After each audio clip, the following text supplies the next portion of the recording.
my goodness.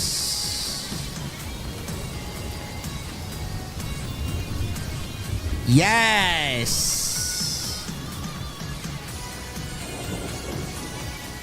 We got a lot to talk about tonight, ladies and gentlemen. El Grande Americano. Oh my goodness, man. He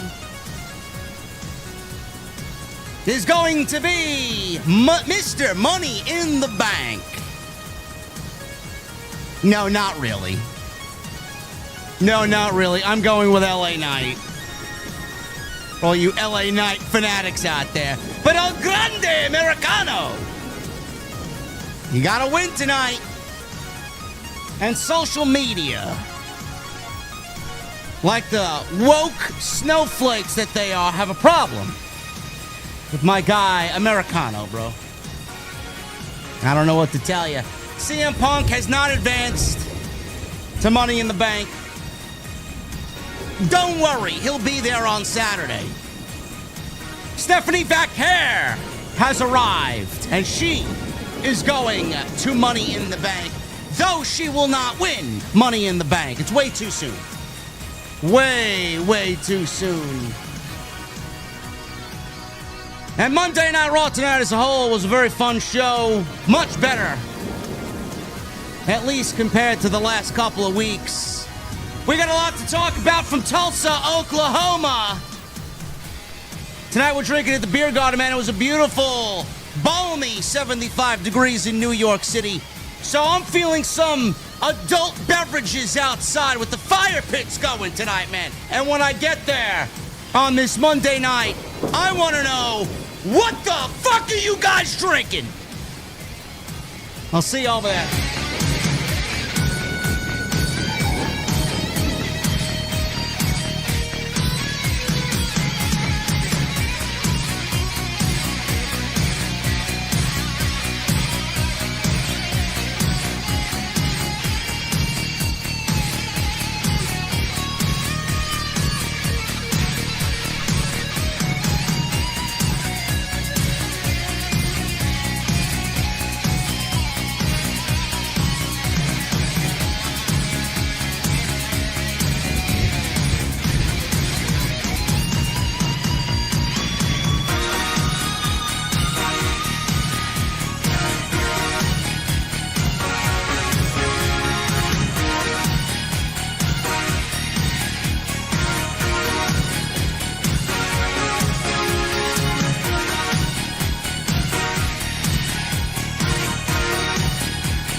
Why has Triple H been so successful?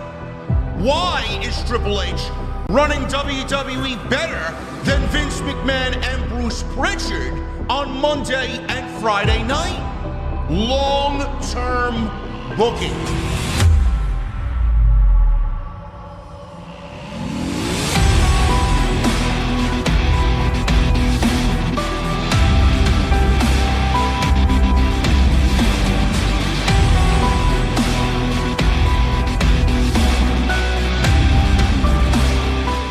What is going on, guys? Thank you so very much for joining me right here on Off the Script. This is your Monday Night Raw post show for June 2nd, 2025. I am your host, JD from New York, as always, coming to you live from the OTS Beer Garden. Thank you so very much for joining me on this Monday evening, wherever you may be.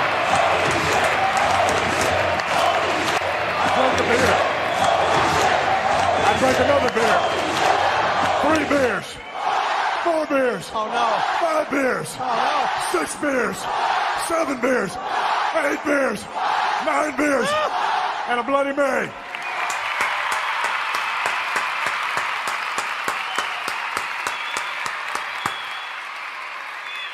We got a $100 super chat right at the top from the lovely Dovey. I miss our truth. I feel like my favorite coworker was let go. TKO is acting no different than my corporate job. The crowd felt it tonight as well. Dovey, thank you so very much for your unbelievable generosity.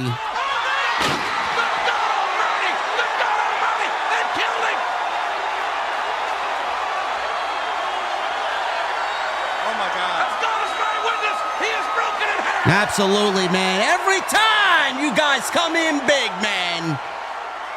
Every time you guys come in big, it just leaves me speechless. Dovey, thank you so very much. Also, just a side note, we'd love to thank, as a community, Dovey, because she is the one responsible. This Thursday is when JD gets his Nintendo Switch 2. With Super Mario World, or Super Mario Kart World. And I am, spoiler folks here, spoiler, I am in the process of brainstorming, coming up with something to get Mario Kart Mondays to return. And you have Dovey to thank for that, because she's got us a Nintendo Switch 2 on pre-order where we failed at acquiring one. So thank you to Dovey for not only tonight and the bomb, but the Nintendo Switch 2 that's coming on Thursday. So thank you so very much. I will keep you guys posted on the Nintendo Switch Mario Kart deal. It's gonna be fun. It's gonna be fun. We'll figure it out. WWE seemingly does not have it figured out. I thought tonight's show was good. It was a lot better than what we got the last couple weeks. Some people obviously are still going to feel that boring, just lethargic, sterile, it goes nowhere type of show, because the big storyline on the show hasn't really progressed anywhere on Monday night. Tonight was the first time in a while that this new faction of Bronson Reed and Bron Breakker and Paul Heyman, all led by Seth Rollins, finally went somewhere. And they now have a direction going into Money in the Bank, where the last several weeks they didn't really have much to say about anything. Outside of Bronson Reed joining the ranks, they didn't really have much of a direction. Now, with 1 week to go until Money in the Bank this Saturday, in fact, we got a direction. Their agenda was clear tonight. Keep CM Punk out of the Money in the Bank. That was accomplished. That doesn't mean Seth Rollins is going to win Money in the Bank, though. That doesn't mean Seth Rollins is going to go on to become Mr. Money in the Bank again. No. It doesn't work that way. Punk wants Money in the Bank. Punk wants championships. Seth Rollins takes away all of that opportunity from CM Punk. That was the direction of tonight's show. And now Rollins is going in the heavy favorite, going into Money in the Bank. Main event tonight saw CM Punk fail against AJ Styles and El Grande Americano. He's going to be Grande in the Bank. No, he's not. I'm going with LA Knight. I think it's pretty clear that they're going with LA Knight to win Money in the Bank. And that is much deserved. Where or when he cashes in that briefcase, we could very well see that happen on Monday, June 9th. We don't really know. But CM Punk failed. He was in a triple threat match tonight against El Grande Americano and AJ Styles. Fun little match. But I think the outcome tonight, a lot of people were going with Punk because how could you have Money in the Bank without CM Punk on the card? CM Punk is going to be there. CM Punk and or Roman Reigns will stop Seth Rollins from winning the briefcase on Saturday afternoon, and I do believe it will go to LA Knight. But they did set up the show very nicely. There was a nice sense of urgency tonight. CM Punk opens the show. Nobody gets the crowd going like CM Punk. The show just feels more focused when he's got a microphone in his hand and he speaks. He sets the tone. He delivers the narrative. He gives you a direction, and then we're off and running. We haven't gotten that the last several weeks. His voice has been sorely missed on this show. So they did open the show with him. He set the tone for the rest of the night. I want Money in the Bank, and it doesn't matter who is the champion. Jey Uso, if you're champion, no hard feelings, brother, but it's not personal. I'm coming for you.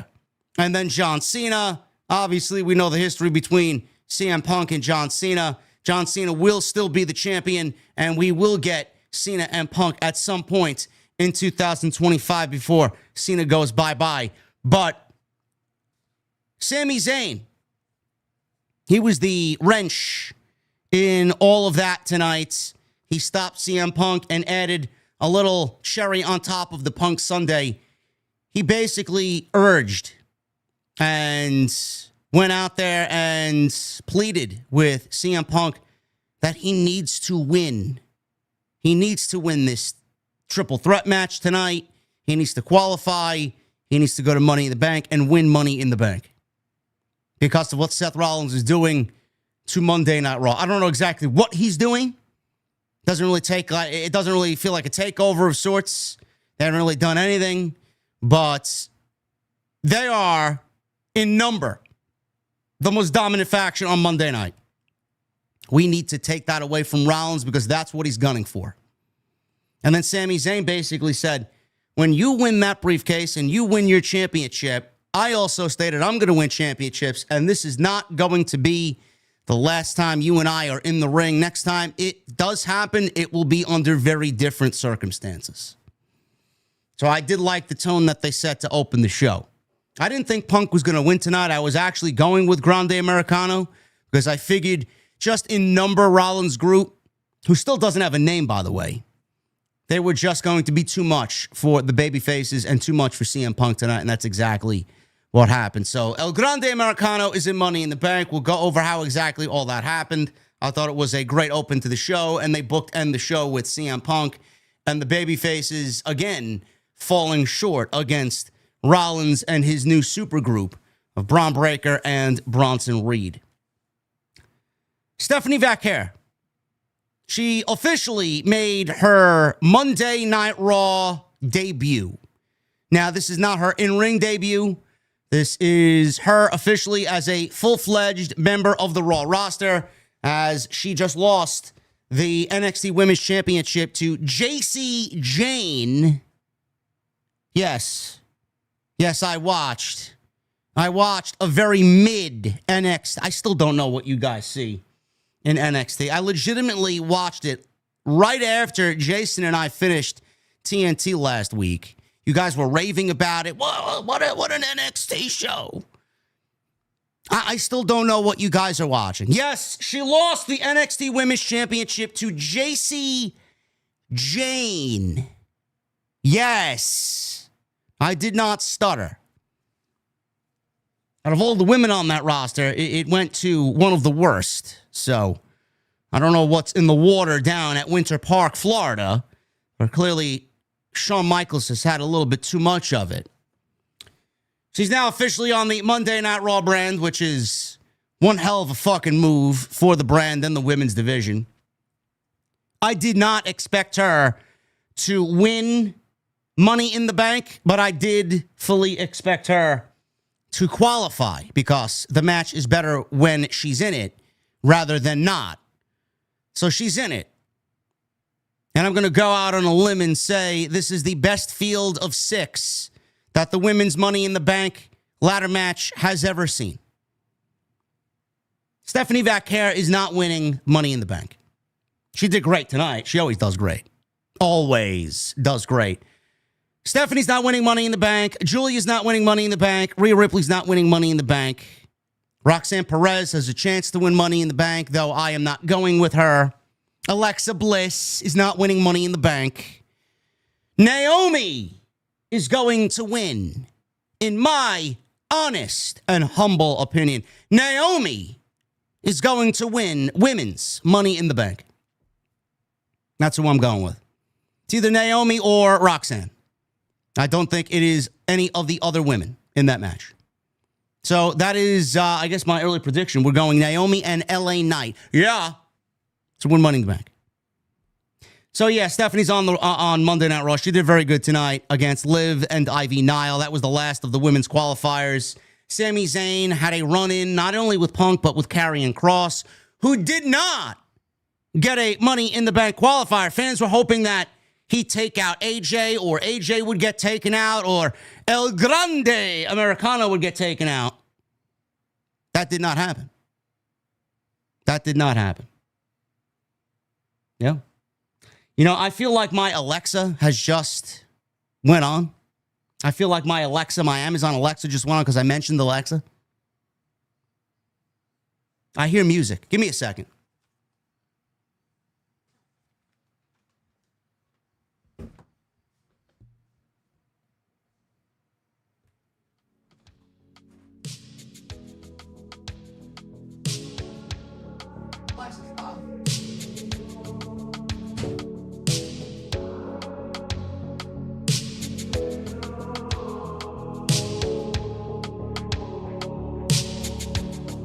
My Alexa started playing R&B music downstairs in the kitchen.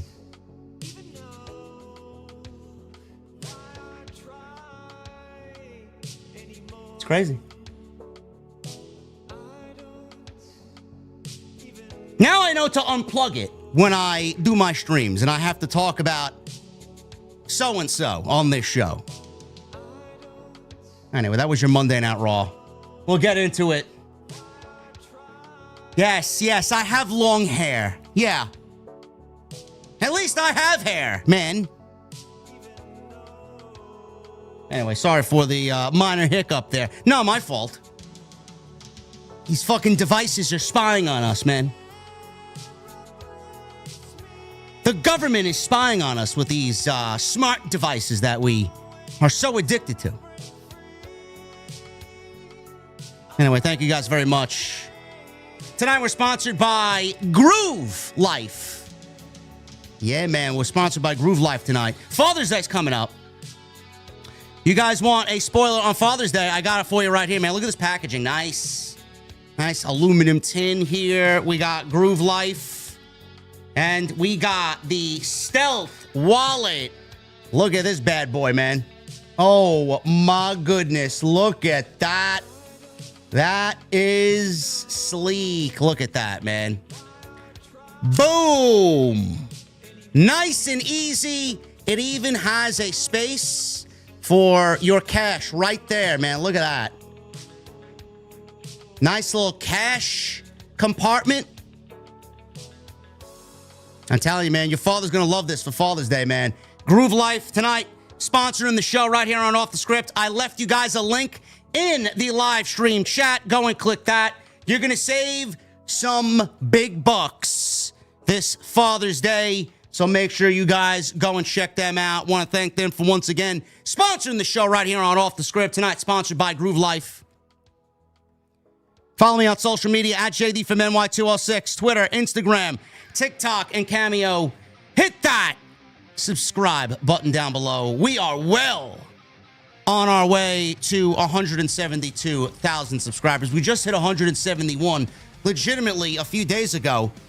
And today's video on R-Truth did 40,000 views in 7 hours.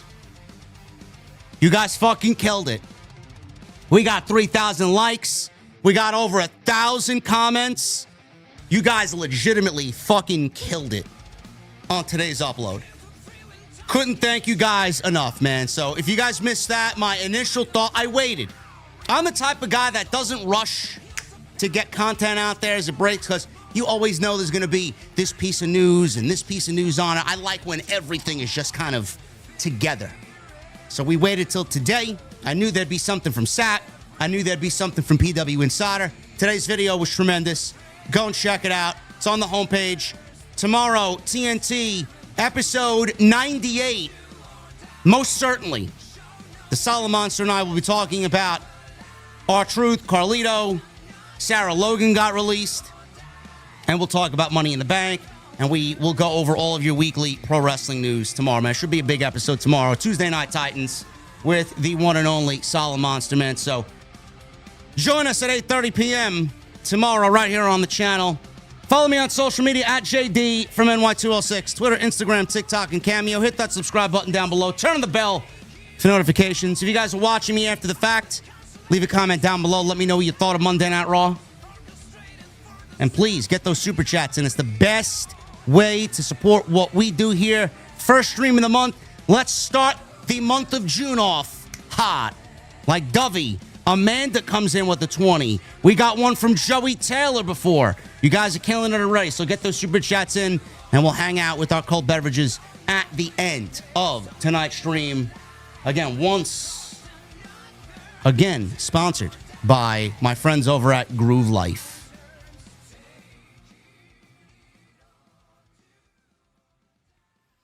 Monday Night Raw started off with the one and only CM Punk. I love when Punk's got a microphone in his hand and he just sets the tone for the rest of the show, man. It's so much more important of a show when Punk is in the type of segments he was in tonight. Punk comes out. Everybody obviously goes crazy for CM Punk. There was something that happened before Punk got out there. They showed a replay of Michael Cole and Pat McAfee making a bet over the New York Knicks-Indiana Pacers series. Pacers obviously won. Sorry, Knicks fans. We were rooting for you. This year wasn't your year. So Michael Cole lost the bet, which meant he had to wear a tank top while calling Monday Night Raw. And the top that he wore was a Pacers jersey. So the Oklahoma crowd booed because obviously the Pacers will be playing in Oklahoma City because they're playing the Thunder in the NBA Finals. So Michael Cole wore a Pacers jersey all night, to the dismay of many in attendance tonight. So he kept true to his word on his bet with Pat McAfee. So Punk comes in. He made a few references to the NBA Finals. He appreciated everyone's basketball fandom and asked the fans to watch Raw or SmackDown if it fell on the same day as the game. He said that because when the game is airing head-to-head with a WWE show, normally the ratings for both Raw and SmackDown are not exactly where WWE likes them. Punk moved on to his Money in the Bank qualifier tonight against El Grande Americano and AJ Styles. He looked forward to winning Money in the Bank for a third time. It was the summer of Punk, and it was time for him to be wearing gold once again. Two people were on top of the mountain. One was his friend Jey Uso. Punk wanted Jey to know that if they did fight for the title, it's now personal, only business. Jay's got nothing to worry about. The title that Punk wants is the WWE title. He doesn't want the world heavyweight title. So if he does get a title shot, it will certainly be against Cena and not Jey Uso. Punk spoke about John Cena next. The tables have turned since Punk first got to WWE. Cena is now public enemy number one because he sold his soul to a bold fraud goof. So we got yet another Rock mention, not by name, but he said the same thing after WrestleMania, calling The Rock a bald fraud. Punk always had Cena's number. He called Cena a bitch and said it was time for him to become champion once again. Punk was done. He basically let everybody know what his priorities were and who he was targeting. Out comes Sami Zayn. Crowd chanted for Zayn. Obviously, everybody loves Sami Zayn. Zayn was glad to hear Punk speak so clearly about his goal of becoming world champion. Sami Zayn also has ambitions to become a world champion. Not right now, though. My prediction is if Sami still is a babyface, Sami wins the Royal Rumble. Goes on to WrestleMania to challenge for the World Heavyweight Championship against whomever that may be. Against Rollins, against Punk, whoever the World Heavyweight Champion is at that point. Sami Zayn will be in the main event of night one of WrestleMania. Royal Rumble's in Saudi. Sami Zayn is just too obvious of a pick to go and win the Royal Rumble. Or not win the Royal Rumble, I should say. That's my pick. Certainly not going to be Punk, because Punk ain't going to be there. If he remains true to his word, after he told The Miz to go suck a blood-covered monkey dick, or whatever he said. Yeah, we don't need Punk in Saudi. He should stay far away from both Night of Champions and the Royal Rumble. Zayn was glad to hear about Punk speak so clearly about his goals. Money in the Bank is no longer in his sights, thanks to Rollins' new group. Zayn wanted to emphasize the importance of this match with Punk tonight against Styles and El Grande Americano. He told Punk that tonight is a must-win. Zayn knew that Punk was probably thinking about Rollins' crew, but he couldn't be distracted by the group tonight. Zayn and Jey would take care of Bronson Reed and Bron Breakker in tag team action tonight. Zayn warned if Rollins won the title, it would be all over because this place would turn to something they didn't like. We needed CM Punk to put a stop to that tonight. Zayn wanted Punk to win, but also wanted him to know that if he did win and he goes on to cash in and become a world champion, they would meet face-to-face in this ring again, and their conversation will be much, much different when that happens again. Punk said, I look forward to it, Sami. Put out his hand, and they shook hands. Like I said, this was a very good opening segment. It set the tone for the rest of the show. It gave the show a story, why this is important to not only CM Punk, but to Sami Zayn, not only to both of them, but to Monday Night Raw. Why they need to do what they need to do. Who are the villains in this Money in the Bank build? And set up the main event and how important it is to the well-being of Monday Night Raw. We can't let Rollins get closer to what his ultimate goal is. You need to win. You must win to help us, to help Raw. Can't get any more self-explanatory than what they did tonight. I enjoyed it. They gave you check marks to all of your questions. So I very much appreciate that. When Punk is there, it just feels a little bit more important. There's direction when he's there. Punk doesn't let these things slide. So this was a very good open to Monday Night Raw. Probably one of the best opens in the last few weeks that we've seen. So it's nice to see the show get off, started on the right foot. Roxanne Perez. She shows up in the back and offered Liv Morgan help tonight in her Money in the Bank qualifier against Stephanie Vaquer and Ivy Nile. Morgan told her to stay out of her business. Morgan then bumped into Io Sky and, just like last week, warned Sky that when I win Money in the Bank, I'm coming for your title. Sky said that's not going to happen. There was a Stephanie Vaquer video package where she spoke in Spanish. We got English subtitles. This video package was about her dream to be in WWE. Somewhere Tony Khan is crying over not landing Stephanie Vaquer. Not like she wanted to go there anyway, because she also saw the writing on the wall when she was asked the job to Mercedes Moné about her dream to be in WWE since she was 10 years old. There were pictures of her wrestling in Mexico, pictures of her as a child. It made her look like a big star outside of WWE, but also set the tone for this woman is going to be a world sensation in WWE. You already see it. The Rocket Pack is strapped, and WWE is firing that motherfucker on all cylinders. That's it. She's here, she's arrived, and WWE within months. I won't be surprised this woman is the World Heavyweight Champion on Monday night. They know what they have. They know her social media reach. They know how popular she is. They know how great she is, clearly. WWE's got their next Rhea on their hands right here. Money in the Bank triple threat qualifier. Stephanie Vaquer, Ivy Nile, and Liv Morgan, who is also one half of the women's irrelevant tag team champions. There were multiple "We Want Truth" chants during the break in this thing. Tulsa, Oklahoma, they were chanting "We Want Truth." Sadly, you're not getting truth, and sadly, I don't think these people realize that WWE is not bringing back our truth because you chanted "We Want Truth." It's fucked up.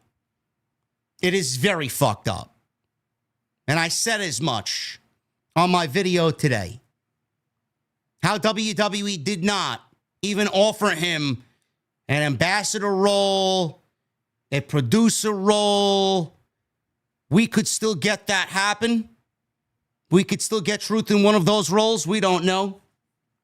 We could still land Truth in a Legends role of some sort. We don't know. But the fact that WWE got rid of our Truth, I don't see them bringing him back under a Legends deal. You got rid of him because you didn't want to fucking pay him. Then you're going to bring him back to do what? Pay him again? They're looking to cut budget. And a lot of factors went into this. I don't know the majority of the factors. I only see what's on the surface level. Our Truth is not really a game-changing entity on Monday night or Friday night, wherever he was. He's not a game-changing entity on WWE television. He's 55 years old.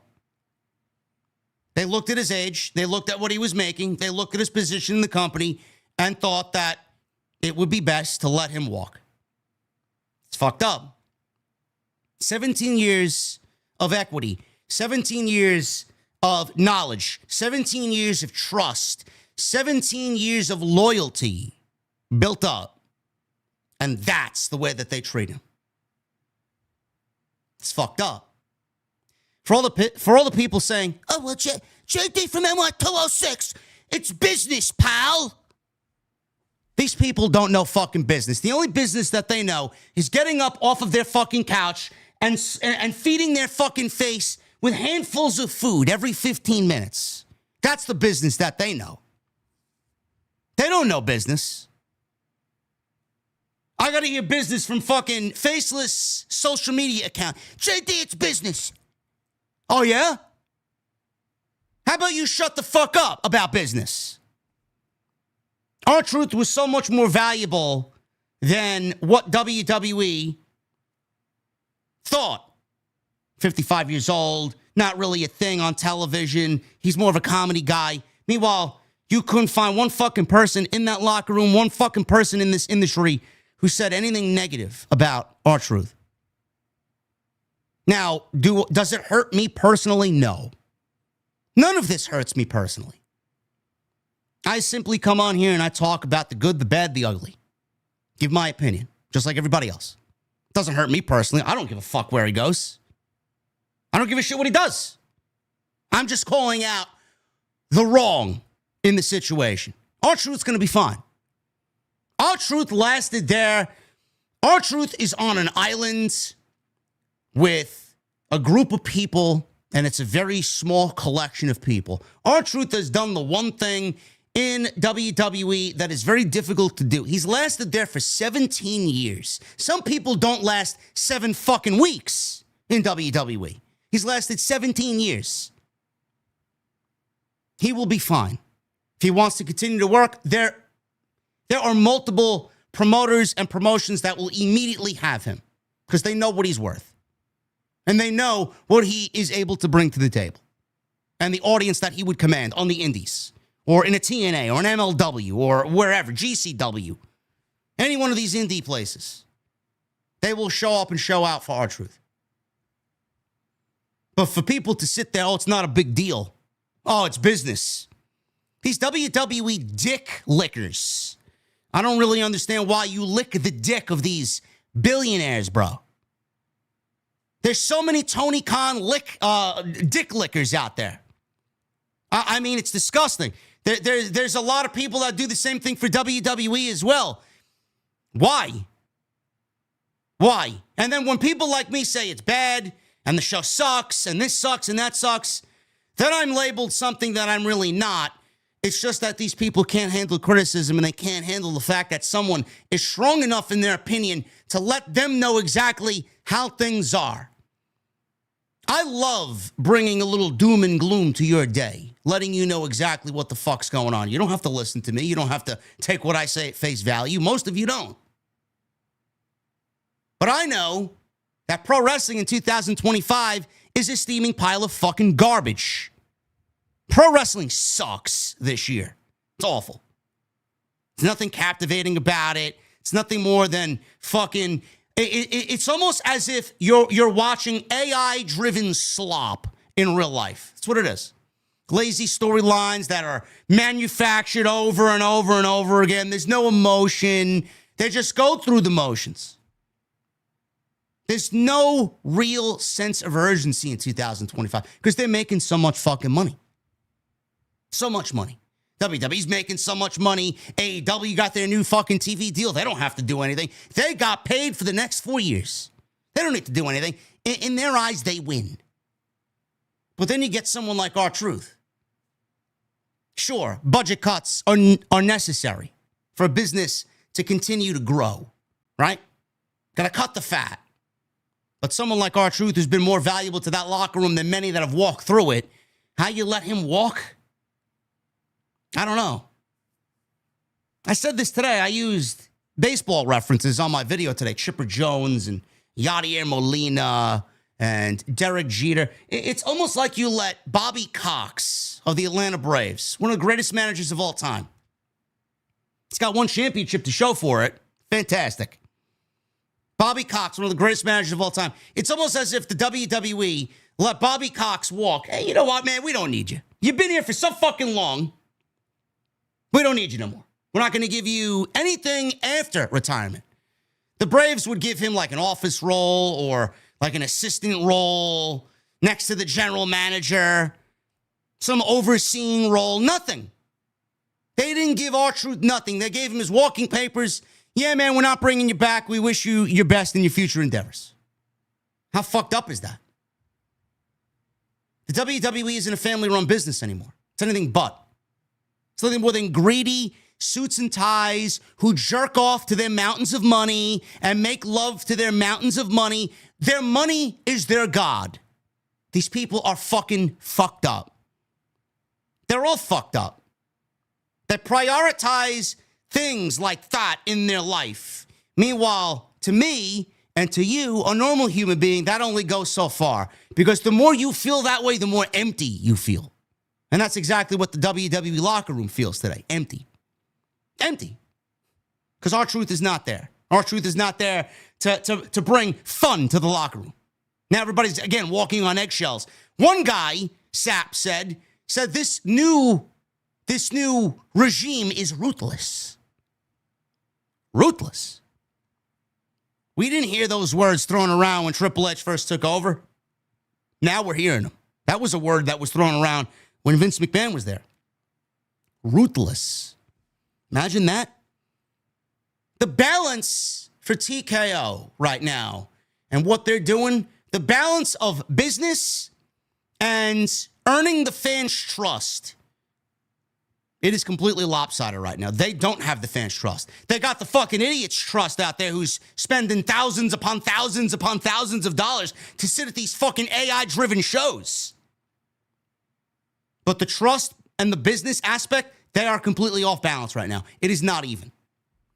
WWE is definitely tilting that in one direction over the other.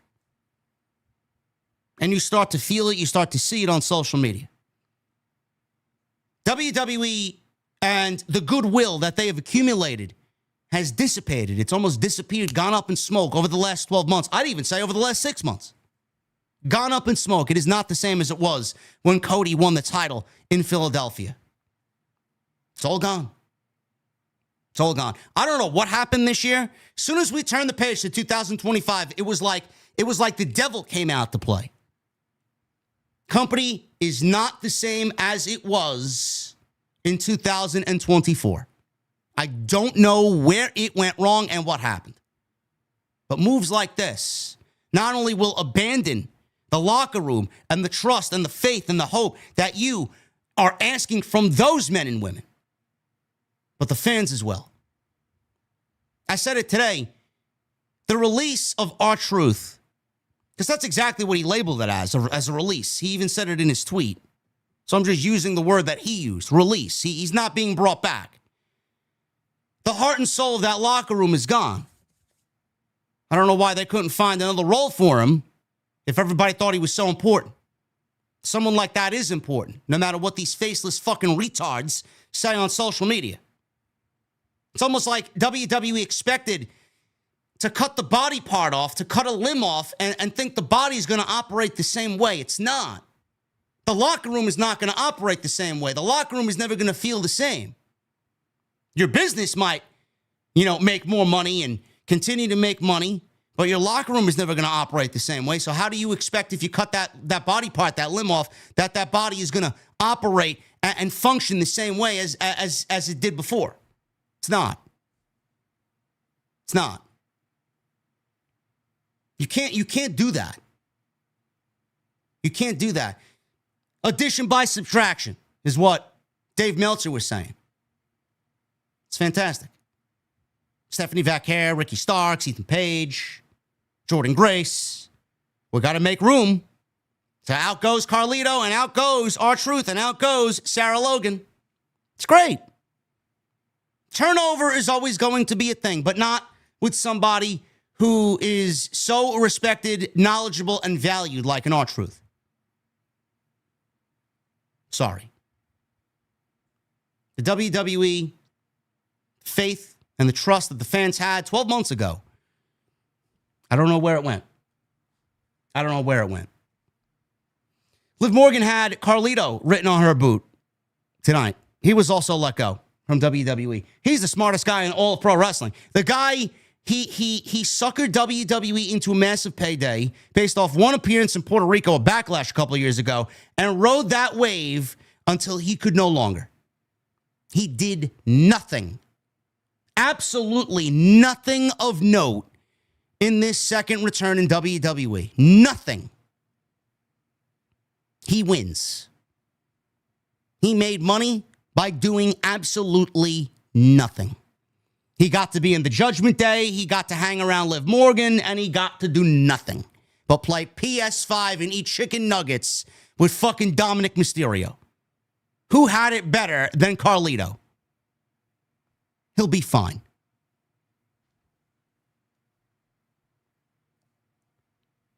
Stephanie Vaquer looked great here. She didn't waste any time going after her opponents and delivering the devil's kiss. We didn't have Booker T. We got to get a soundbite of Booker T doing that on NXT and just plug it into the Monday Night Raw broadcast. Pat McAfee's not going to deliver the ambiance that Booker T does for Stephanie Vaquer. Crowd started to get into it. They kind of mimicked a little bit of Booker T. They were counting down for how many Devil's Kiss moves she did. She did it to Liv Morgan. Then she did it to Nile. Morgan broke it up with a drop kick. Morgan hit Vaquer with Three Amigos, hitting the final suplex on top of Ivy. Some counters, and then Ivy hit both women with a double German suplex. After the break, Nile hits a Tower of Doom, power bomb for a 2. Morgan followed up with a code breaker on both women off the top ropes for a double 2 count. Morgan hit Vaquer with Oblivion. Nile tried to steal the pin, but Morgan got back into it and broke it up. Nile shoved Morgan into the steel steps, and Vaquer hit Nile with the SVB for the pinfall. 1, 2, 3, and Stephanie Vaquer wins and advances to Money in the Bank. Can we talk about the SVB? Everything Stephanie does is flawless, except for that. That finishing move needs to be altered. Whatever the SVB, Stephanie Vaquer backbreaker, I'm assuming that stands for. I don't give a shit what she changes the finishing move to. That's got to be changed. It looks weak. It's not impactful, and it just looks awful as a finish to a match. Don't know what we do, don't know what we transition to, don't know what else she has in her arsenal that I'm thinking could be a good substitute for that. It's got to go. the weakest thing about Stephanie Vaquer. If there is one thing, it certainly ain't everything you've seen tonight. It's her finish. And her theme music, again, it sounds like it was written by AI-generated slop. We need some guitar solos, or we need some vocals over it, or we just need a redo of sorts for her theme music, something. Go back to the drawing board. You could do the same premise, use the same groundwork, the same blueprint, and do something. Get another guitarist to do something over it. Get a vocalist to sing some lyrics over it. It sounds like you're in WWE 2K25 and you're in the community suite and you choose generic theme number 17 for your creative character. Sounds like some fucking geek rocking out with his neighbors in the garage and all they know is 3 notes. Can we get the woman some actual theme music? Seriously. Stephanie Vaquer wins. Right choice. The Liv Morgan stands are like, oh, well, they didn't make Liv Morgan look good, JD from NY 206. She's here for the tag team champions. You're not thrilled? Liv Morgan is fine. She didn't need to be in Money in the Bank. Paul Heyman. Oh, by the way, I'll get to it when we get to it, but remember when I told you guys that Stephanie Vaquer is going to be the next woman to main event to WrestleMania? They're already planting the seeds for major match implications for WrestleMania. Maybe not this coming year, but definitely at a WrestleMania.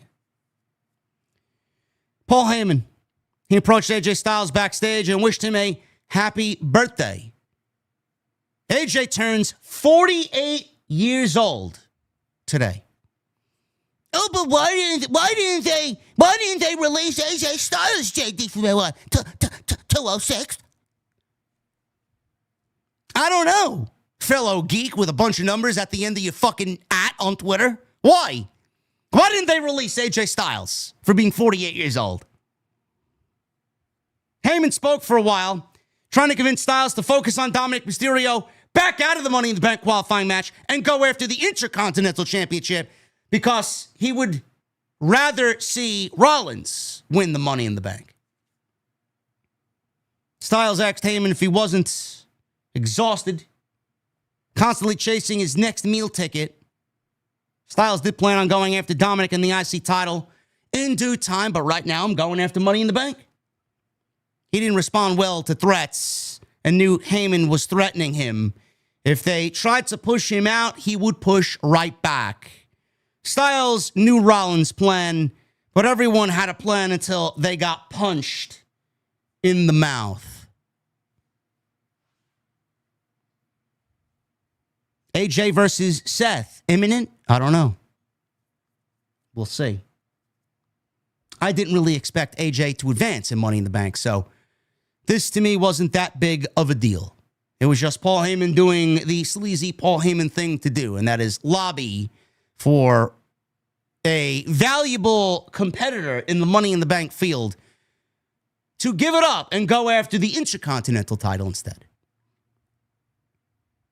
Chad Gable cut a promo during the break. He said the Pacers would beat the Thunder, El Grande Americano would win tonight, and he, Gable, would win against the Vikingo and become the AAA Mega World Champion on Saturday.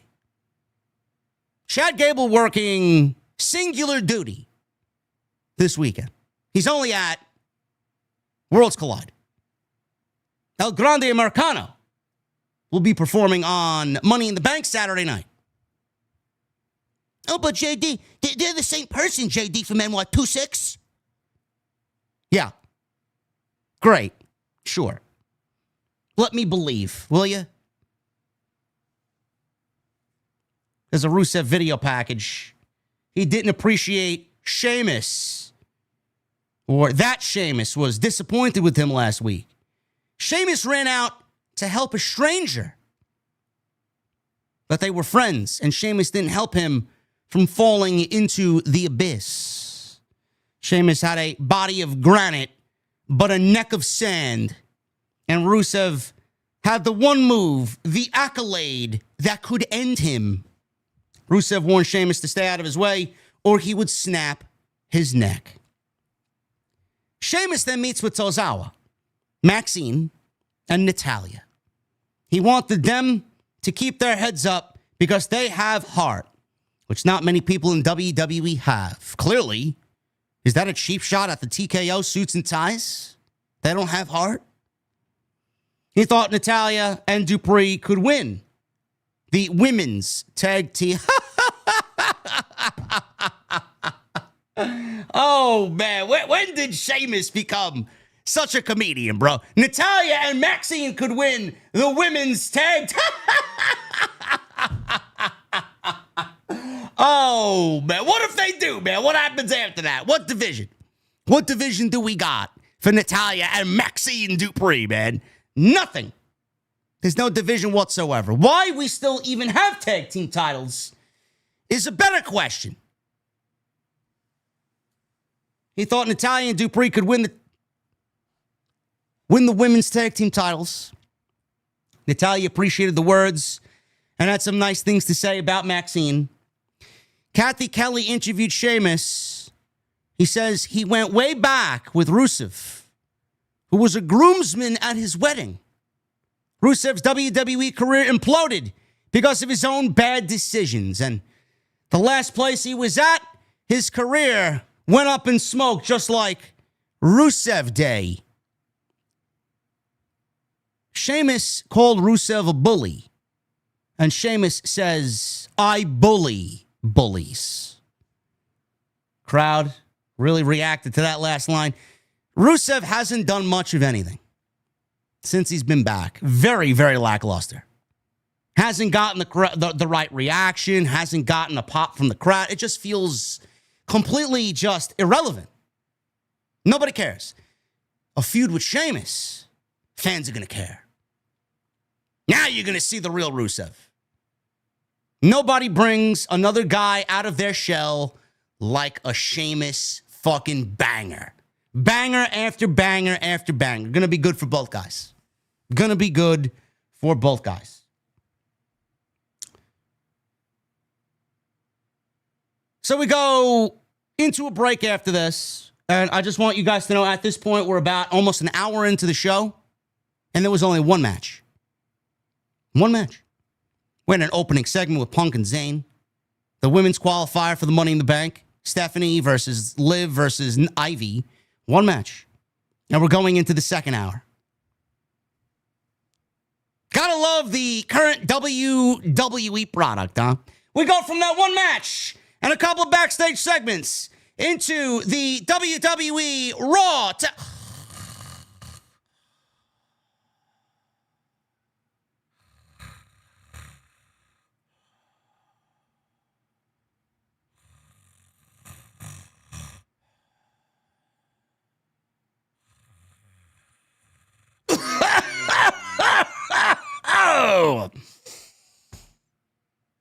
Oh, my goodness, man. I fell asleep. Yes, every time I talk about the Raw Tag Team division, I fall asleep. It's boring. We're going to add a little bit of excitement to the tag team division. Where that's coming from, I have no fucking clue. But it certainly ain't this. It certainly ain't this, man. We got the New Day out there. And we're on commentary. War Raiders versus Finn Balor and JD McDonough. So someone explain this to me. Someone explain this to me, folks. Chat. Do you know what were we hearing? Was that yet another new Judgment Day theme, or was that the actual theme that we've been hearing? But I actually heard it for the first time tonight, and it just sounded fucking absolutely miserable. What was I hearing tonight? Was that a new theme for Judgment Day? If it was a new theme, why are we getting another new theme that doesn't fit the group whatsoever? Was that a new theme?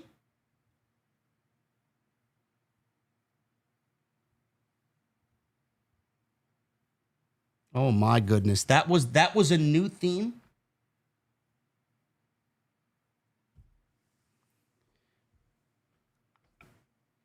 Legitimately, I guess this goes to the cost-cutting measures, maybe. Can you imagine? Can you physically imagine? We go from Alter Bridge, which may have been one of the best themes that WWE had ever, with the other side. We go from Alter Bridge to Def Rebel version 1, which was fucking awful, and now to Def Rebel version 2, which is equally as horrible. How you look back at what this group had for theme music and then look at what they have now, how do you question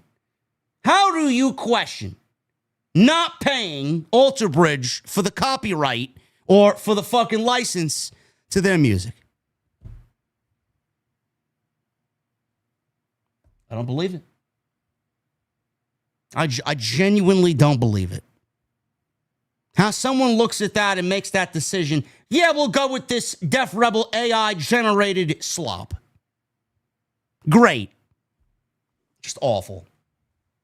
Nobody knows who's coming out. All you see is the smoke and the Judgment Day logos on the screens, and that's it. No reaction, no pop, no excitement. When you hear someone's theme, you're supposed to get excited. You're supposed to sing along. You're supposed to feel the moment. I feel like getting up off my fucking couch and doing anything but watching the Judgment Day. More chance for R-Truth during this match. There were no chance for Sarah Logan, who at once upon a time was the manager of the War Raiders under the name Valhalla. I guess we won't get Michael Cole anymore talking about her horns anymore. That's long gone. War Raiders against the Judgment Day here. New Day was on commentary. I mean, folks, if you genuinely want my thoughts on this match, here we are. Here we are, folks. Just like Zelina Vega on Friday, I got up off my couch.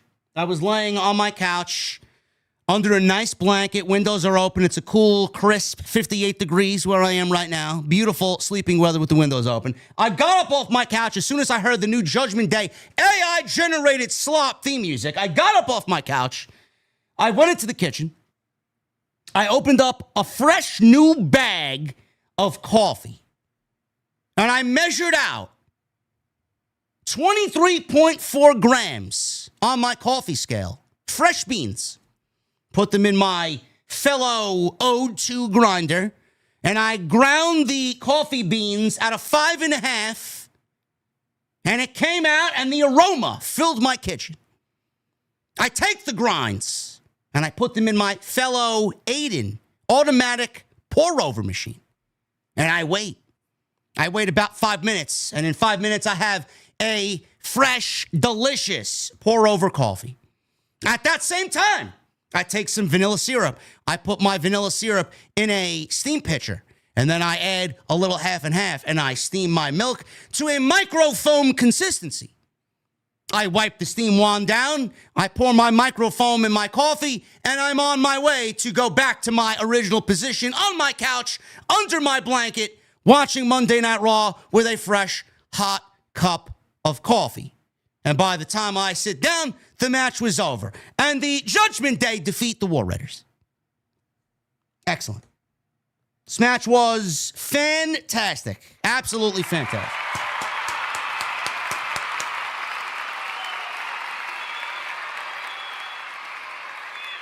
Excellent. Tag team division on Raw is fucking garbage. Maybe we should fix it and put a little bit more effort into this division like you're doing on Friday night. Monday night cannot have Axiom and Nathan Fraser. SmackDown got him. We got to do something else. Becky Lynch. There was a Becky Lynch video promo. She said she's only been back for 6 months.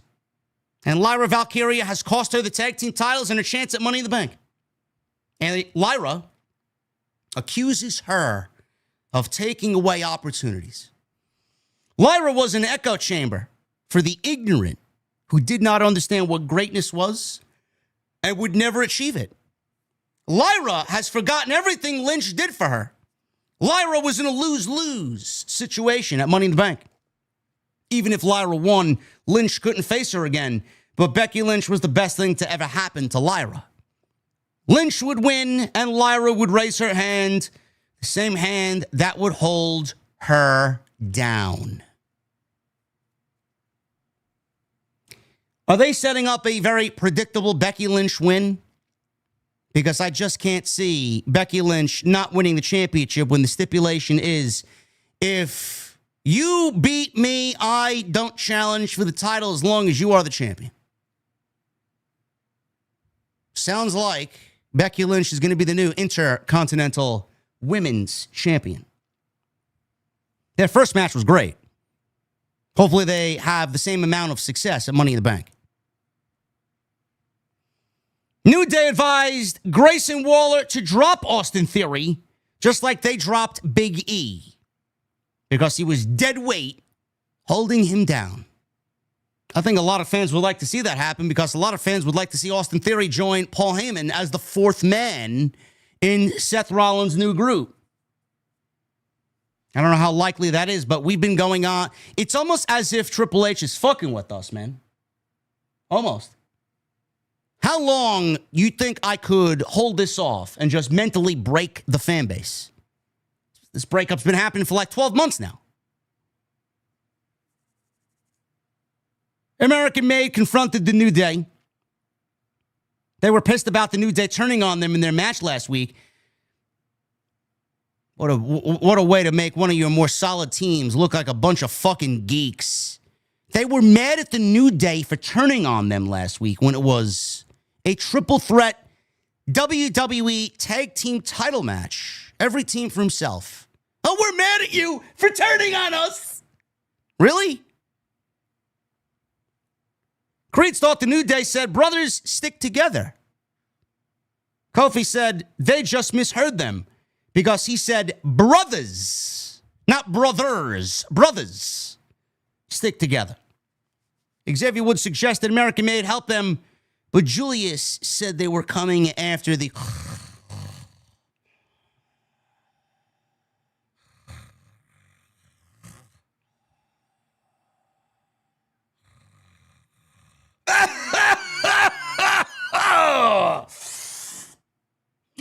Oh, man, I tell you, man. Oh, man, that's... you want a remedy for sleep, bro. WWE Tag Team titles. World Tag Team titles on Monday night, man. I tell you. Put you to sleep like a fucking baby, man. Kathy Kelly interviewed Stephanie Vaquer backstage. She said she felt great and continued to respond in Spanish before she could say anything else. Rhea Ripley showed up. Rhea Ripley showed up. And the reaction that Rhea Ripley got for a backstage segment was louder than any other pop besides CM Punk tonight. Which I don't really understand the Rhea Ripley hate. It's like a hate brigade on social media. Rhea Ripley's not winning Money in the Bank, and Rhea Ripley's not going to be anywhere near the World Heavyweight Championship. She'll get her match with Io, but she's going to have some stiff competition. Rhea doesn't need the championship. Did you hear that reaction? She doesn't need it. It's on the right woman right now. And I don't think it's going anywhere anytime soon. They were both cordial together, shook hands. Ripley said she would see her on Saturday. You're looking at the new Rhea Ripley and Stephanie Vaquer. You may be looking at a WrestleMania match in 2026. If it's not 2026, it's happening at a WrestleMania at some point. Wouldn't be surprised if WWE does go with this at WrestleMania in Las Vegas for 26, as it is rumored. WWE is going to go all in, no pun intended, on Stephanie Vaquer. I'll say it once, and I'm sure I'll reiterate that, and there'll be some fucking absolute fucking slob in the chat who doesn't also like Stephanie for whatever fucking reason, you fucking weirdo. Stephanie Vaquer is going to be the next woman to main event a WrestleMania on night one of WrestleMania. I mean, legitimately end the show. We've seen it with Charlotte. We've seen it with Becky. We've seen it with Ronda. We've seen it with Bianca. We've seen it with Sasha. Stephanie's going to be the next woman to do that. Rhea almost came close with Charlotte. They did not get the main event spot. That year it went to the Usos, Sami Zayn, and Kevin Owens. Stephanie will be the next woman to do that. Just my prediction. You don't have to like it. You don't have to agree with it. I don't really give a fuck if you do or don't. I'm just letting you know how I feel. Stephanie is going to be that big of a star in WWE. Legitimately. All in wishes. They had Stephanie Vaquer. Tony Khan wouldn't know what to do with Stephanie Vaquer. Lyra and Becky. Lyra's out there. Are you guys noticing the fans are starting to get behind Lyra a little bit more often? Just a little bit. This Becky Lynch feud is working, man. This Becky Lynch feud is working. Lyra's out there. Angry is Lyra. Angry. She wasn't like, I'm angry at Becky Lynch. I hate the bitch.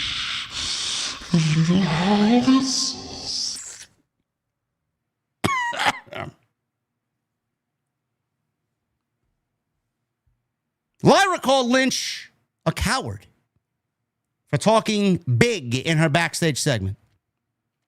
Lyra called her out to the ring, so Becky Lynch came out there. Lyra was about to speak, but Lynch was about to speak, but Lyra told her, shut up. Lyra's developing an attitude here. I like it. Lyra called Lynch delusional and said her downfall needed to be studied. Sounds like something you tell someone online.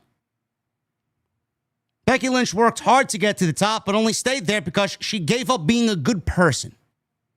Lyra realized she needed to get angry, and now she is. No one has hurt her the way Lynch has, and now Lynch has given her what she needed to beat her. Lyra planned on beating the shit out of Becky Lynch to make sure, she didn't say shit, but she said crap.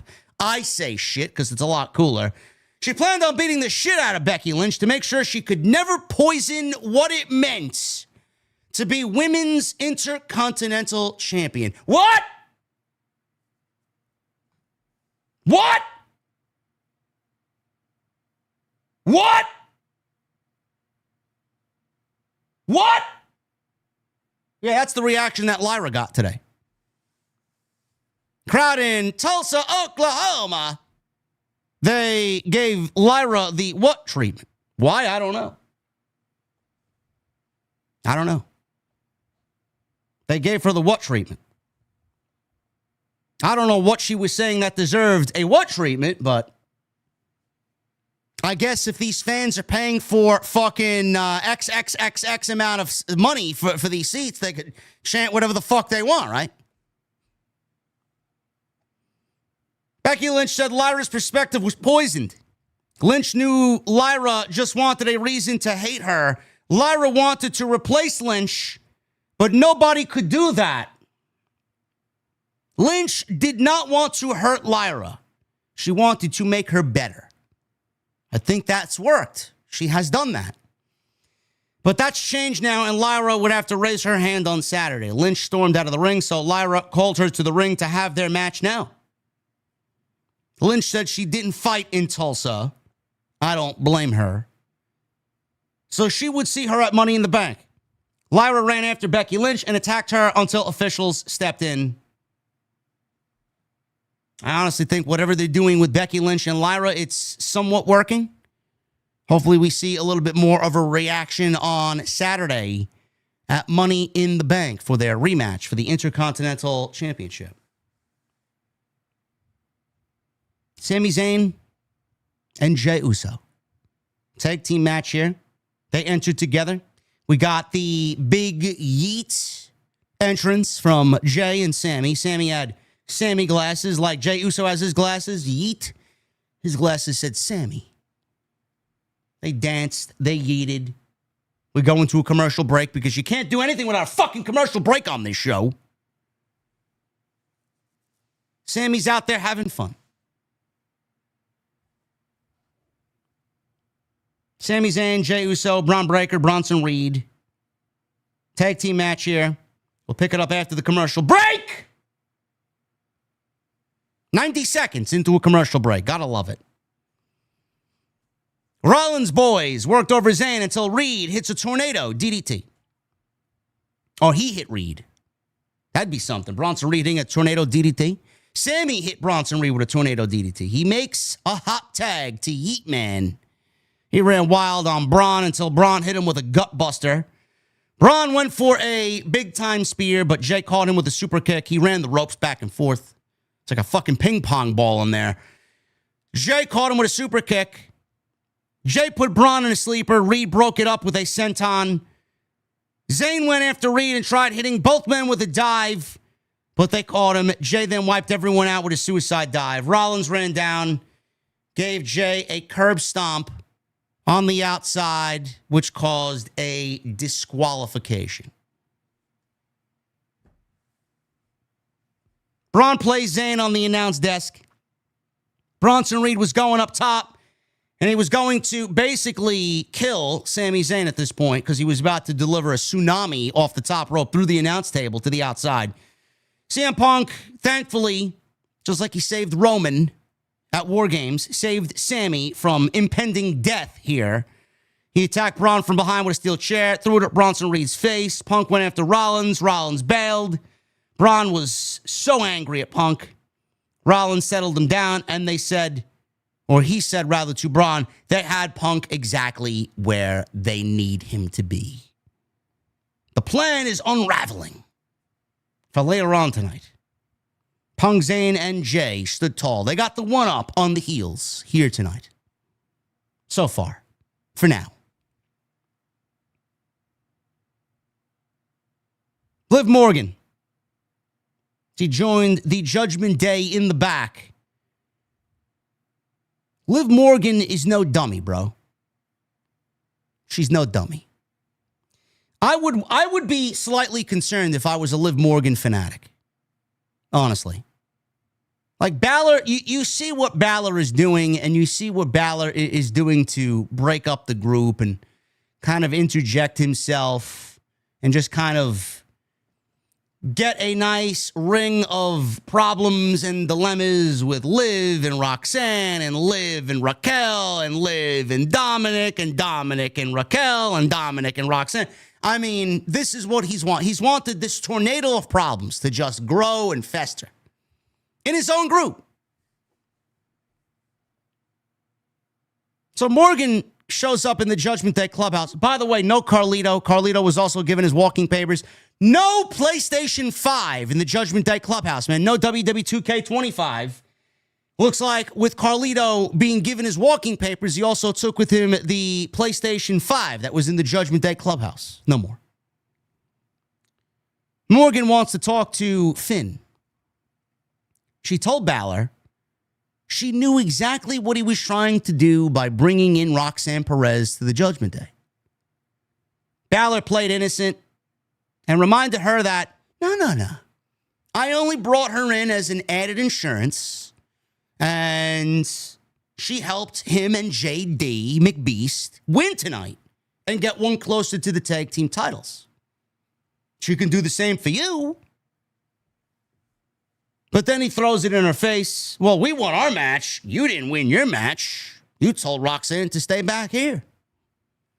Balor knew Perez was coming on strong by giving Dominic chicken nuggets with no sauce, by the way. Still very confused as to how Roxanne was going to gift chicken nuggets and not have a proper dipping sauce? I don't get it. But said Morgan could trust Dom. She came on strong, but you could trust Dom. Morgan said, it wasn't Dominic that I had a problem trusting. Now, Finn comically thought that she was talking about Roxanne. Now, Liv is talking about Finn. Liv knows exactly what Finn is trying to do. Balor said trust in Perez. That would come in time. He suggested Perez join them at ringside for when Raquel wrestles Kairi Sane. Morgan said Balor could babysit Perez. I want her to stay out of it. I'm going to go out there and be in Raquel's corner. So Liv sees exactly what's going on here.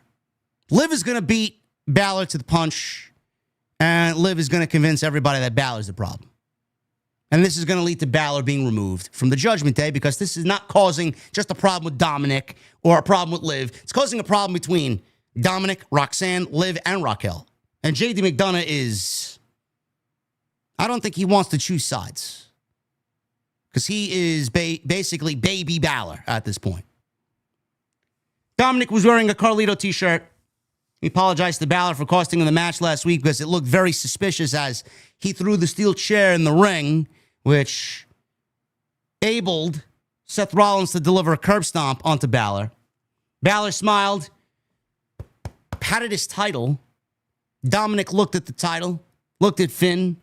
You touching my title, bro? Balor smiled and said, it's all water under the bridge. Don't worry about it. This is probably, listen, it's not as interesting as what the Judgment Day were doing before with Liv Morgan.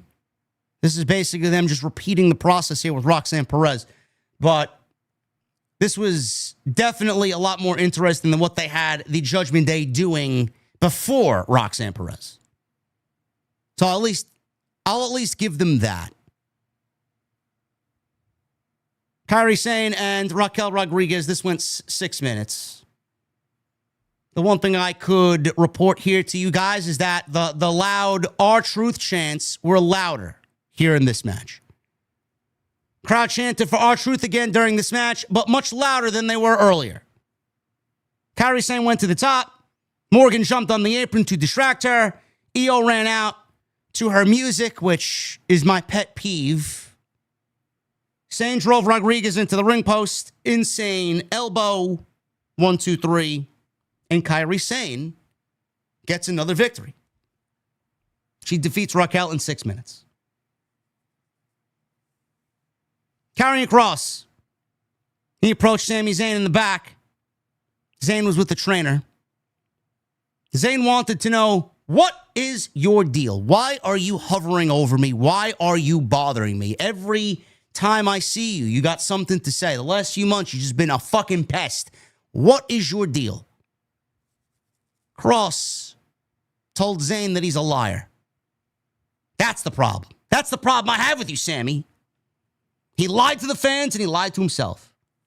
He could have been a world champion 10 times over by now. Kross knew Zayn was capable of doing bad things because he is a bad guy. Just like the rest of us. Zayn said he was wrong. Kross says he might be wrong, but I also might be right.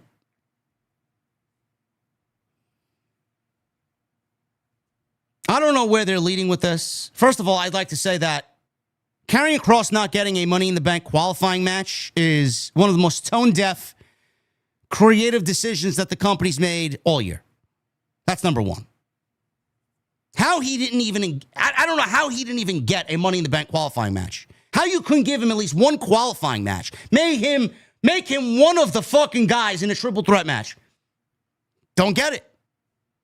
Makes me wonder what they're doing with him and his contract. They're going to let him walk too? Tone deaf. Are they setting up Zayn and Kross? Maybe Night of Champions? I don't know. I have no idea. But everybody tends to think that Sami may be going heel. I don't think Sami's going heel. I don't. I think this one Kross might be wrong on. Could Sami be the fourth guy? Sure. He could. You got Jey, you got Punk, you got Sami, you got Roman. Those are your four. Then you got Rollins, you got Braun, you got Bronson Reed, and then you got who? They need a fourth. Who's that fourth going to be? Who is that fourth man going to be? Austin Theory, Drew McIntyre, somebody from NXT. Maybe they bring up Ethan Page. Maybe it's Ricky Starks. We don't fucking know. I don't know. I do not think this leads to Sami Zayn being a bad guy like Karrion Kross tends to believe. I think that would be the wrong move. You do not want to make Sami Zayn go heel. I would not like that move at all. You keep Sami as a babyface. You have him challenge or go after the world championship as a babyface. That's the right move to make. Maybe Kross is the fourth man. Maybe him saying Sami's a bad guy. We're all bad guys. Maybe he is the missing piece, being that Sami's on the good guy team. We'll see. We'll see. There was a Julia video package, same one that we saw on Friday. She's got good English, does Julia. Very good English. Hopefully sooner rather than later, she takes that belt off of Zelina Vega, who's fucking killing the United States Women's Championship. Kathy Kelly interviewed Roxanne Perez during the break. Perez said Balor knew she was already one of the most dangerous competitors on the roster at just 23 years old. She wasn't just there to assist Judgment Day. She was there to take over the division, and she would start by winning Money in the Bank. She's a strong probability. But I'm not going with Roxanne. I'm going with Naomi to win Money in the Bank.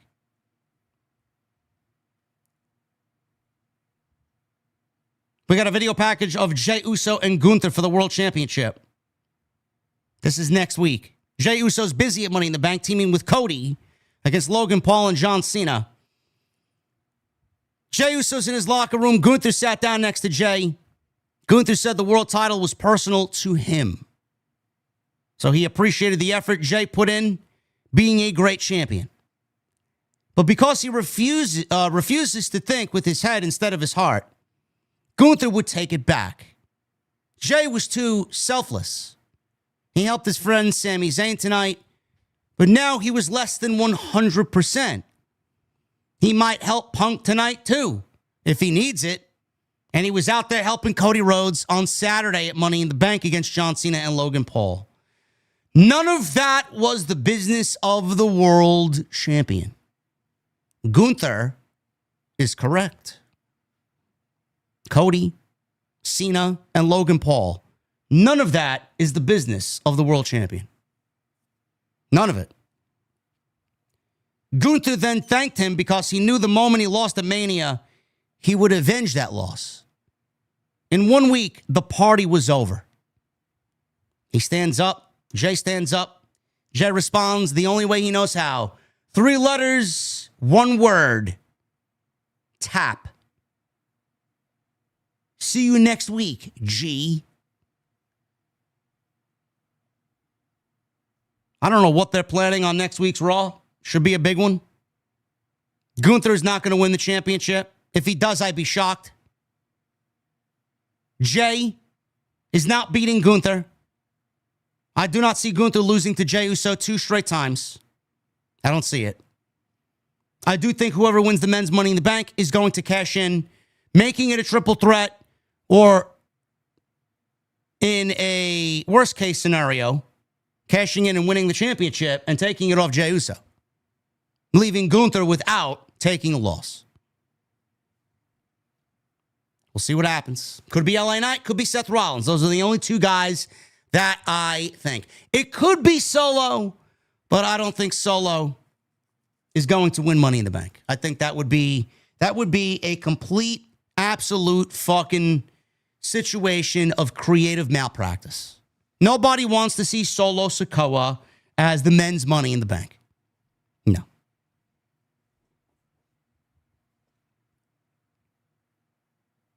Main event. CM Punk, AJ Styles, and Grande Americano.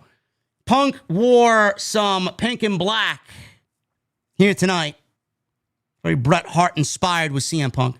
Punk and Styles told the referee to check on El Grande Americano's mask for the metal plate, so Punk is already in the know about this. Punk and Styles teamed up on Americano and tossed him from the ring. Styles then dropped Punk with the drop kick, but Americano got right back into it and dropped Styles with a running headbutt. It's crazy to see Styles and Punk in the ring in 2025. Very, very, I love it, but it's like, I didn't really expect that. But here we are. Americano posed for the crowd. Olay, he said, as he raised his hands. So Punk hit him with a running knee. Crowd cheered as Punk tried removing Americano's mask, but Americano fought him off and hit a dive. So we go through the commercial break. Americano is in control. He's working over CM Punk's leg. Come back from the break. Styles gave Americano a back drop off the middle rope. And Punk followed with a diving elbow drop on AJ Styles. Americano gave Punk a running headbutt before turning Styles around with a release German suplex. Crowd chanted, "He's Chad Gable." And then the other part of the crowd said, "No, he's not. He's not Chad Gable. He's the greatest luchador that Tony Khan doesn't have access to." Americano tried a flying crossbody, but Punk tried rolling through like John Cena. But Punk isn't as Cena-esque with his roll through. He was also selling his leg. Punk rather sell the leg and be a storyteller than pull off John Cena moves. Punk did get him on his shoulders, though, but Styles dropped both guys with a combo DDT, inverted DDT combo. Americano put Punk in an ankle lock. Punk rolled through, and Americano's momentum sent him with a Styles Clash by AJ, but Punk broke up the cover. We had more chance of R-Truth. We had a chance of This Is Awesome, which they're making me hate This Is Awesome chants. Everything is fucking awesome. Everything is awesome to these fucking people because they paid $5,000 to sit front row at a Monday Night Raw in Tulsa, Oklahoma. Punk got Styles in a jackknife cover. Styles bridged out of it, which we did not see. Very bad camera work here. We did not see the bridging out of the cover.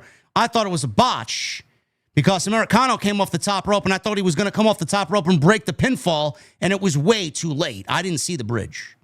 Or maybe I'm just blind. But it was not good camera work. Americano hit him with a moonsault.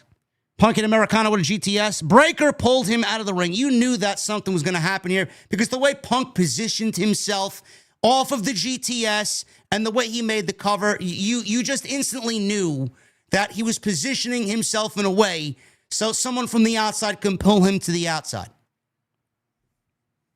Not a good look.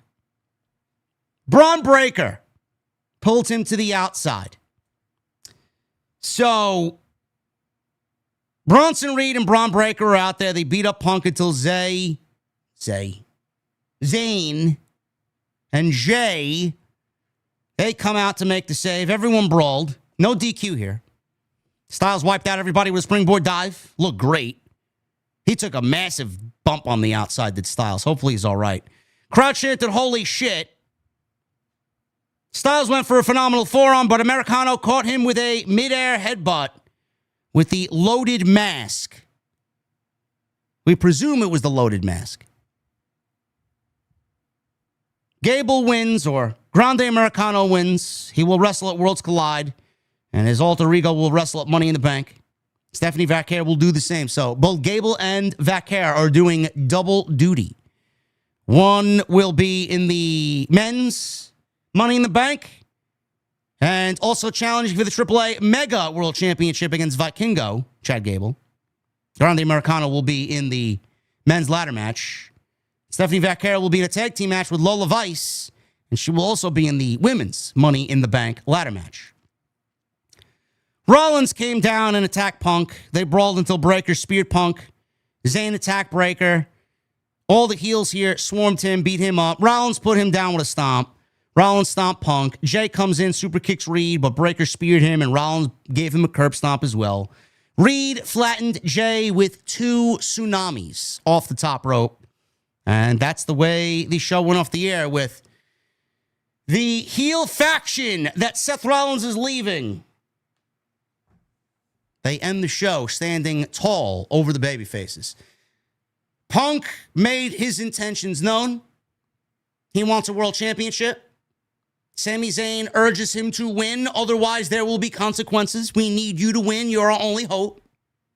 Punk does not win. And Rollins' group costs CM Punk a shot at Money in the Bank. Now, Punk will be at the show. Rollins is in Money in the Bank. Rollins is not winning Money in the Bank. CM Punk is going to bring an equalizer. I genuinely believe that equalizer will be Roman Reigns.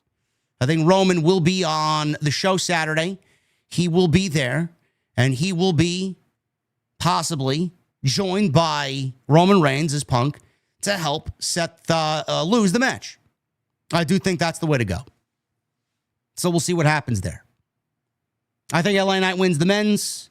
I think Naomi wins the women's. And I think Money in the Bank will be a thumbs-up show regardless of how the show has been booked.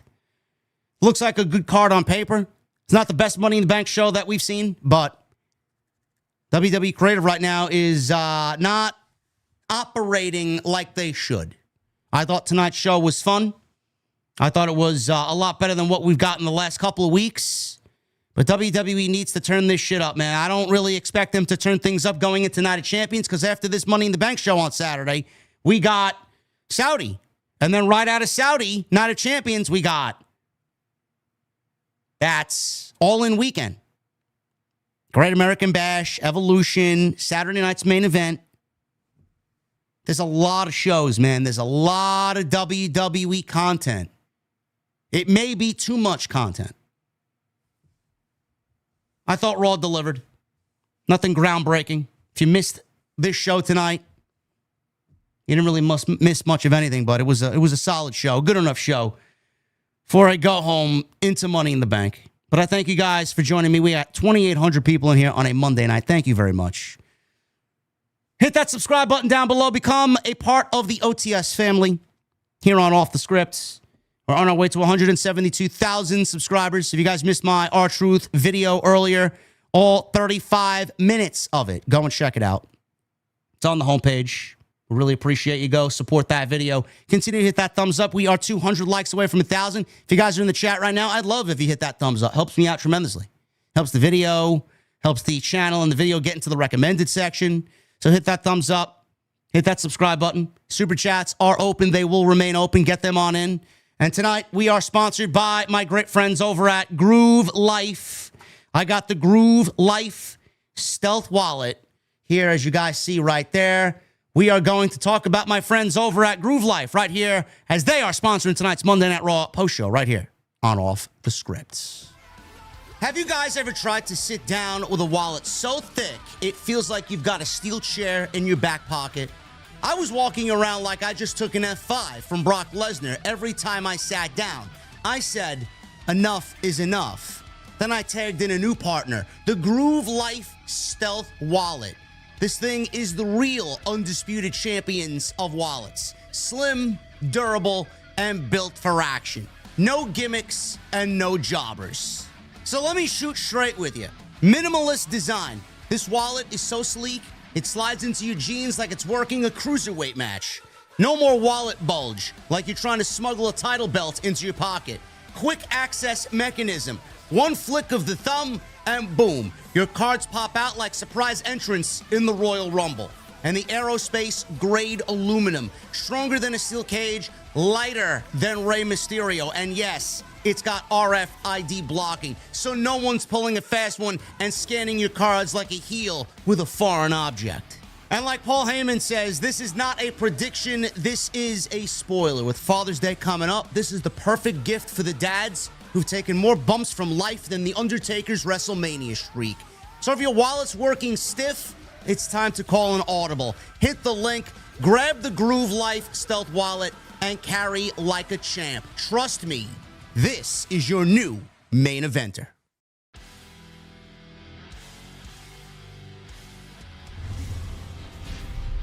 Thank you to my friends over at Groove Life. This is the, again, Stealth wallet.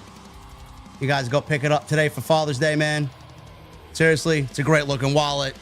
Really feels great. Material's great. I love me a nice wallet, man, honestly. So thank you to them for sponsoring tonight's live stream right here on Off the Scripts. Let's get into your super chats. And then we are getting out of here. I don't know, Kenny P, how much cash do you hold, bro? Couple of hundreds? You'll be good to go, bro.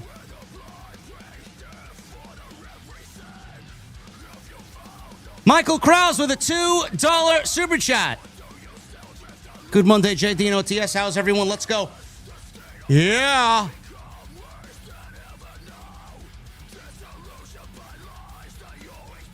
Crazy Coach Canuck with a new membership. Thank you, brother. The fuck is the Crazy Coach drinking tonight in the venue?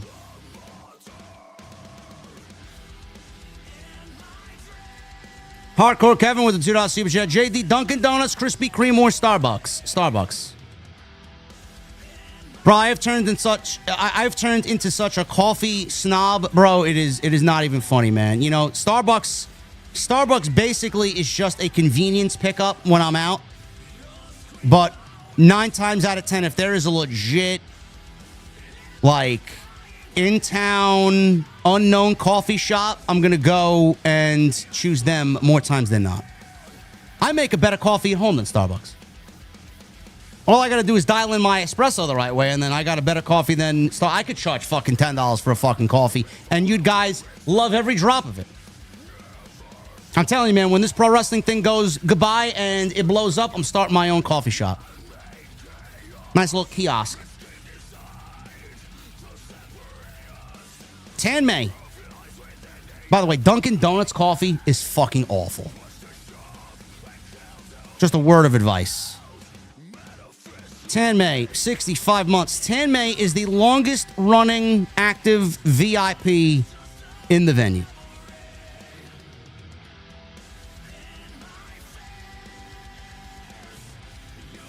Michelle, $2 super chat. Did WWE just tease Sammy Punk at WrestleMania with that promo? Could be.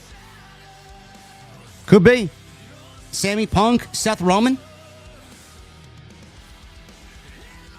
Boss Mo Jackson with a $4.99. Wasn't surprised by Truth's release. 53 years old. 15 plus. I expected it. Is he 53? I heard he was 55. And 17 years he was with WWE, not 15. It's about that time. I feel he's no longer needed, at least not as a wrestler. OTS for life. Then why didn't they make his final match a career versus career match? Why didn't they give him a proper send-off? If they knew he was not being brought back, why didn't they make the stipulation for his match with Cena at Saturday Night's Main Event to give it some emotion? That's the part I don't understand.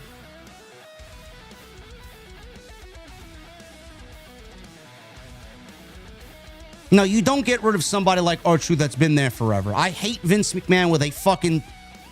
the power of 1,000 suns. I hate Vince McMahon. But I don't think Vince would have ever gotten rid of R-Truth. I don't. Also, Stephanie Vaquer is unique. I see why you like her so much. I love everything about her. And she has so much going for her. She will move up fast on the main roster. Stephanie is a fan of heavy metal music and loves a good cup of coffee, man. She is a woman after this guy's heart.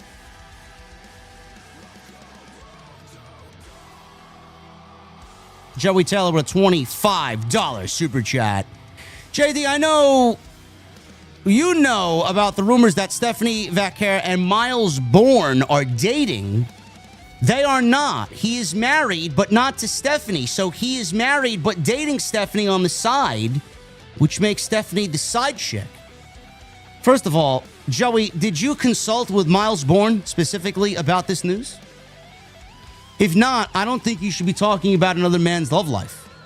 Secondly, he may be going through a divorce, and his wife, or now ex-wife, or soon-to-be ex-wife, may have split going through a divorce, and he is also dating while that happens. Which, I mean, I guess, whatever floats your boat, but I think he chose wisely.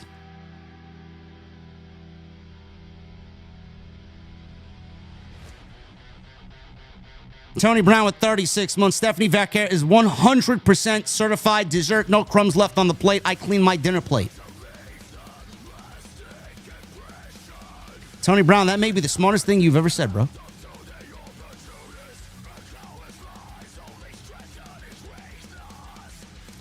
Angel Alaga with 37 months. What a travesty TKO and Triple H did to R-Truth. It made no sense whatsoever. No, it did not. No, it did not.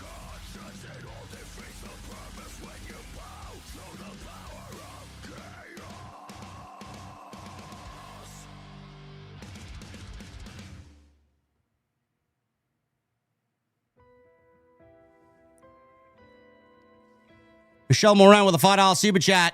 Good main event, but Seth is not winning Money in the Bank, especially after destroying the Faces tonight. Punk will screw him over Saturday, if not Roman. Summer of Punk. Yes.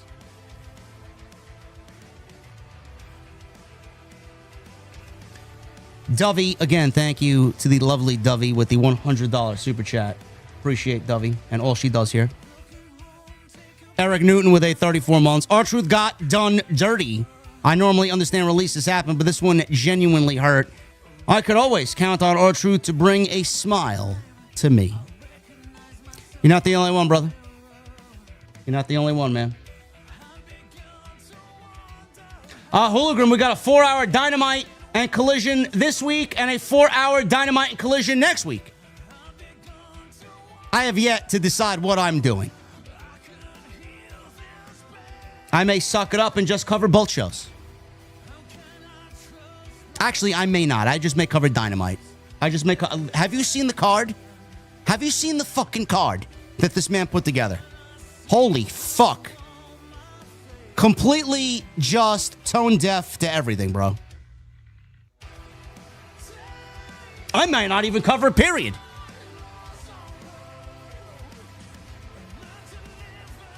Richard Conway, too. Hey, JD Raw was good, but you're better. OTS for life. Thank you, Richard.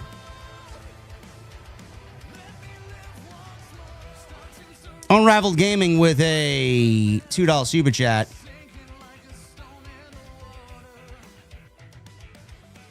Edge is gone. Alter Bridge didn't want it used. Or maybe WWE's just too cheap. Dalton Meister with a 5. Did anyone else notice that Bronson looks like he slimmed down a bit? P.S. That new entrance is sick. Yeah, he did. He looks fucking great. I noticed that immediately. Siduku with a $9.99. JD, the Rollins storyline becoming heel does not work for me. The Bloodline story was too good. Mr. Rollins chants. Tired of the Eat entrance. I love Stephanie Vaquer. Beautiful badass. Yeah.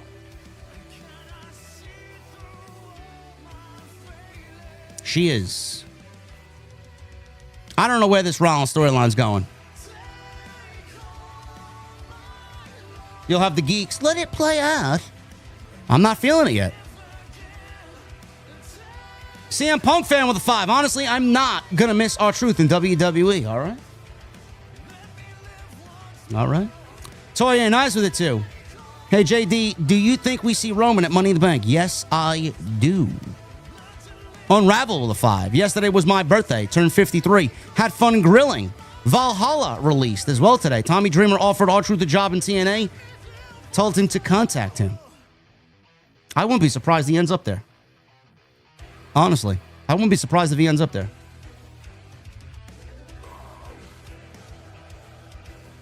Amanda with a 20. Thank you, Amanda. Haven't been watching wrestling for the past few months. Just your reviews that I've watched for at least 9 to 10 years, I think. Just wanted to show some support. The best in the IWC and my favorite. JD with long hair. Thank you, Amanda.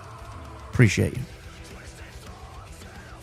See, comments like that from Amanda make me not want to cut it because I was thinking about cutting it in about 2 weeks before it really gets hot. I don't know. Toya, thank you. CM Punk fan, Sudoku, Dalton, Unrivaled, Major with a $4.99. I hate that 20 years later the crowd's still doing what? Austin fucked wrestling up forever.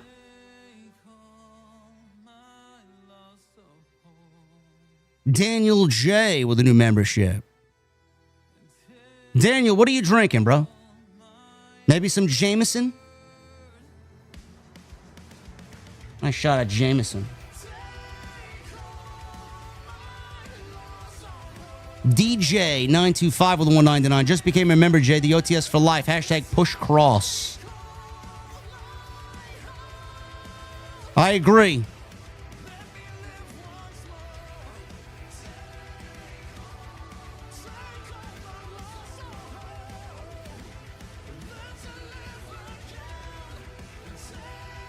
JB, my Nintendo Switch is coming on hopefully Thursday or Friday. Dovey is sending me a Nintendo Switch. She got me one. I am lucky to have some great people in the venue, man.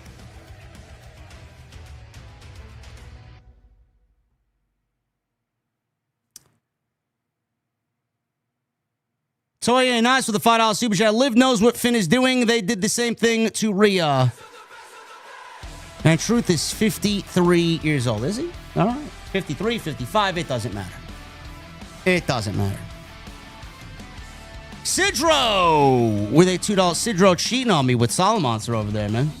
Sidro with a $2 super chat. Why can't blind people eat fish? Because it's seafood.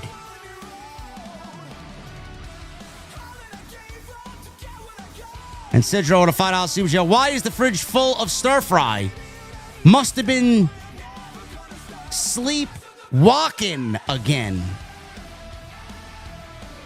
And girl, my father is mad you took my virginity. The man says, tell him it won't happen again. Justin Turner with a $5 super chat. Thanks for the show, JD. This wins Money in the Bank is the most stacked I've ever seen it. I think they could steal a show Saturday. Wow, that pop for Stephanie. Yeah, she's great.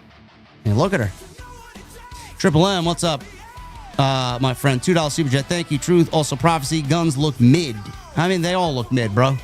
But you know what we're going to do? We're going to fucking lose sleep and grind over them no matter what. And Sidro, the two, was able to weigh a rainbow.